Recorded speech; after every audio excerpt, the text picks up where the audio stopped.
Bonjour et bienvenue à l'interview. Aujourd'hui, je reçois Rudy Vervoort. Bonjour. Bonjour. Ministre-président de la région bruxelloise PS. Alors, évidemment, l'actualité de ces derniers jours, c'est le CETA, le non wallon, mais aussi le non bruxellois. Alors, maintenant, très factuellement, est-ce que vous avez reçu les nouveaux textes de la Commission européenne qui améliorent le traité CETA ? Oui, on reçoit évidemment en permanence un flux d'informations. Des réunions ont encore lieu au moment où je vous parle d'ailleurs. Donc, puisque Donald Tusk n'a pas totalement fermé la porte en disant en l'état le sommet, on ne doit pas encore le postposer. Et donc, des discussions ont toujours lieu en ce moment. Et donc, nous recevons évidemment les textes en fur et à mesure des discussions. Alors, que manque-t-il pour signer ? Maintenant que vous voyez ces textes. Oui, mais je n'ai pas dit qu'il y avait un accord de différentes parties concernant le texte. Il faut que ce soit évidemment stabilisé. Et donc aujourd'hui, alors je vous parle également, il n'y a pas d'accord, en tout cas du côté des négociateurs. Et alors, c'est le gouvernement bruxellois qui doit donner son avis sur ces textes ou c'est le Parlement bruxellois ? Alors c'est un peu plus complexe à Bruxelles, comme vous le savez. Je suis à la tête d'une majorité qui est différemment composée des autres niveaux de pouvoir. Et donc, dans la majorité bruxelloise, il y a deux formations politiques qui très clairement soutiennent depuis le début le processus de ratification, ça va le CDNV et le VLD, ce qui évidemment empêche le gouvernement bruxellois en tant que tel d'adopter une position et donc de recevoir un mandat de négocier. C'est le Parlement bruxellois qui, au travers d'une résolution, a voté un texte qui clairement ne donne pas mandat au gouvernement bruxellois pour signer le traité. En tout cas, pour donner mandat au ministre des Affaires étrangères. Mais ça revient à un non bruxellois, finalement. Effectivement. De fait, ça revient à ça. Mais donc maintenant, vous dites que les textes continuent à arriver, les discussions continuent à se passer, mais qui discute avec qui alors ? Il y a un peu une incompréhension. Mais pour l'instant, je dois vous dire que ça discute un peu tous azimuts. Ouais. Je pense qu'il y a un certain nombre de ce qu'on appelle de facilitateurs qui se sont mis en piste, que ce soit Jean-Claude Juncker, Martin Schulz. Je pense qu'il y a une véritable volonté, je l'espère en tout cas, c'est le vœu que je forme, d'entendre les légitimes revendications qui sont portées. Et d'arriver à un accord. Bien sûr. Je pense que le but ici n'est pas de dire non pour dire non. La vraie question, c'est de savoir... Et vous savez, on n'a pris personne en traître dans ce texte, dans les processus d'élaboration. Dès 2014, un certain nombre de remarques avaient déjà été émises par les entités fédérées quant au contenu du texte lui-même. Donc, il ne faut pas non plus aujourd'hui découvrir le fait que certaines entités aient des difficultés à voter le texte en l'état. Mais si c'est le Parlement qui doit décider pour le gouvernement, donc c'est ce que je comprends, pourquoi hier en commission des affaires européennes, le gouvernement a fait chaise vide et donc tous les parlementaires ont discuté et se sont étonnés de l'absence du gouvernement? Mais il n'y avait pas lieu, en tout cas, moi je n'étais pas formellement invité à cette réunion. Et il n'y avait pas lieu à ce que le gouvernement vienne exposer quoi que ce soit, dans la mesure où c'est le Parlement qui, depuis le début, a la main dans ces discussions-là. Si c'est pour dire, voilà comment s'est passé le Codeco, je peux aller chaque fois en commission et expliquer ce qui s'est passé en Codeco, mais ça tenait en peu de mots, puisqu'il n'y a pas vraiment une discussion hier au comité de concertation. Le Premier ministre a dit c'est oui ou c'est non.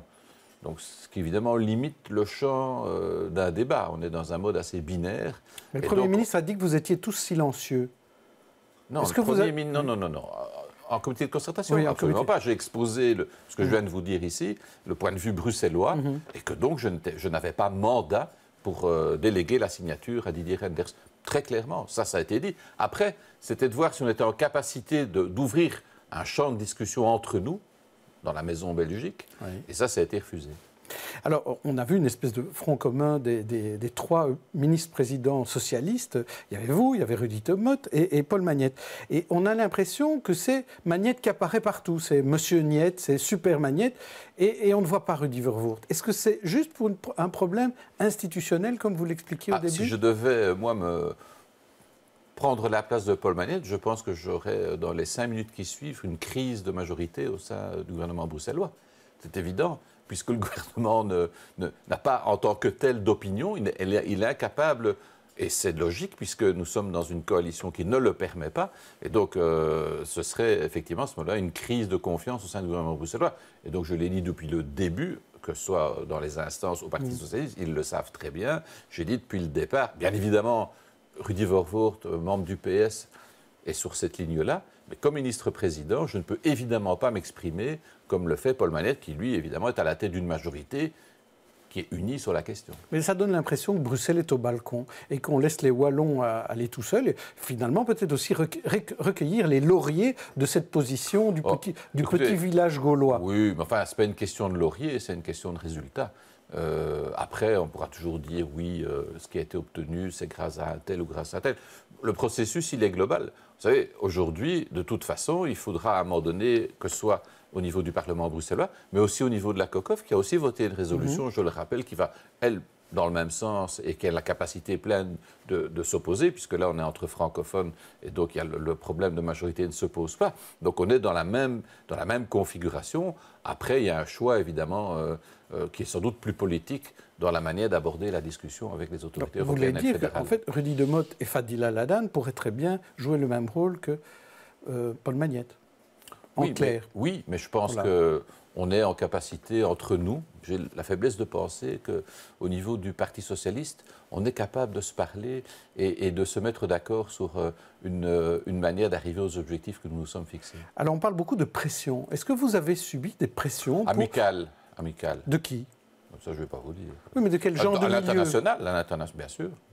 De genre de milieu, que ce soit politique, économique, oui, évidemment. Mais ça ne vous a pas fait peur, ça. Ça ne vous a pas fait changer d'avis, en tout cas. Non, mais je pense que ce n'est pas nécessairement toujours la bonne méthode.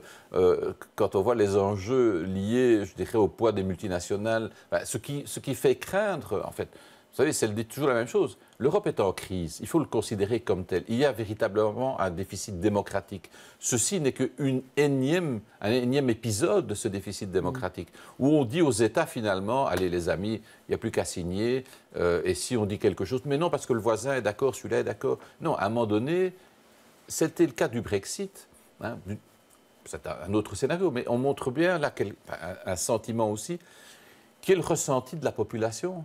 Et on le voit bien en termes de retour que nous avons. Je pense que avec la mondialisation, tous ces éléments-là, il y a aussi un besoin de sécurisation d'un certain nombre de processus, que ce soit la sécurité sociale, que ce soit la protection des droits des travailleurs, les mutualités, les services publics. Tout ça fait partie des craintes que nous émettons. Et ce n'est pas tant un problème vis-à-vis des Canadiens. Moi, je veux quand même être très clair aussi. Le problème n'est pas le Canada dans cette affaire-ci. Le problème, c'est plutôt la Commission.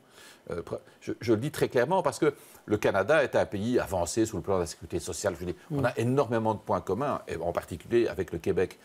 Le problème, c'est qu'en termes de principes, en termes de mécanismes, ce que nous acceptons avec les Canadiens, et on va toujours nous dire, mais les Canadiens, ils sont sympas. Oui, sauf que c'est un précédent. Demain, il faudra l'accepter avec d'autres pays. Et là, ça risque peut-être d'amener d'autres types de problèmes. Je pense évidemment aux États-Unis. Alors, on va quand même parler de ce PRDD aussi, du plan régional de développement durable. Le grand débat. Oui, mais c'est un grand débat pour Bruxelles, quand même. Un grand débat international, un grand débat bruxellois. Oui. Alors, votre idée phare, diminuer de 20% la pression routière avec ceux qui entrent et qui sortent de Bruxelles, dont des idées de boulevards urbains. Pourquoi? On a l'impression que cette idée des moins 20%, elle n'est pas nouvelle. Pourquoi non, la seule différence, c'est qu'ici, quand on parle, il y a deux fois moins quelque chose. Oui. En termes de navette, c'est moins 15. Oui. En termes de trafic intra-bruxellois, on se veut plus ambitieux. Donc le fait que les Bruxellois utilisent moins leur voiture, ce qui est déjà le cas aujourd'hui. La navette, c'est quoi? C'est aujourd'hui 30% des déplacements intramuros dans Bruxelles. Ça veut donc dire que si on travaille sur la quantité de naveteurs, c'est clair qu'on va dégager, je dirais, plus de fluidité dans nos rues. En même temps, ce que nous disons, Bruxelles se doit d'être développée en fonction de ses besoins. Et l'urbanisation, la qualité de vie, la qualité environnementale, la qualité de l'air, c'est moins de voitures, mais c'est aussi réurbaniser ce qu'on appelle les boulevards urbains, qui jusqu'à présent étaient tout simplement une espèce de plaie, boulevard à voiture, sans qu'il y ait là la capacité ou la volonté d'y installer de nouveaux habitants, de nouveaux projets résidentiels. Et je cite toujours le même exemple qui est dans ma commune, qui est le boulevard Léopold III. On a là, franchement, avec la ligne de tram, on a réduit les largeurs de bande. Aujourd'hui, j'ai de nouveau des projets immobiliers pour du résidentiel. Donc, c'est des nouveaux quartiers qui sont en train de se créer. C'est de ça dont nous avons besoin. Alors, on parle aussi de parking de dissuasion, 25 000 parkings. C'est un objectif que nous nous fixons intramuros. Oui, ben justement, ça n'est pas suffisant. Le patron, un des députés écolos, plutôt, Alain Marron, hier dit « Vous allez construire, c'est comme si vous construisiez 4 tours du Midi remplis de parking ». Est-ce qu'on a vraiment besoin de ça? Je pense qu'aujourd'hui, et c'est le choix que nous faisons au niveau du PRDD, 25 000 n'est pas suffisant d'ailleurs. Ce que nous faisons, c'est dire, voilà, la part maximale que les Bruxellois mettent sur la table. En même temps, il faut qu'au niveau de la région flamande, la région wallonne, un effort conséquent soit aussi fait en termes de parking de dissuasion, tout simplement parce que si on ne sait pas garer sa voiture à proximité d'une gare, d'une station de métro ou d'une ligne de transport en commun, c'est sûr qu'on va aller le plus loin possible avec son véhicule jusqu'à son lieu de travail. Donc c'est ça qu'il faut changer. Là, votre objectif des moins 15% ne fonctionne plus. Alors, oui, mais ce qui différencie ce projet de PRDD ici, c'est quoi? C'est de dire nous allons maintenant, nous, indépendamment des autres niveaux de pouvoir, mettre en œuvre notre politique. Ça fait 20 ans qu'on attend le RER et d'autres investissements. La réflexion, c'est ça n'est plus acceptable. Et donc il faut aller de l'avant.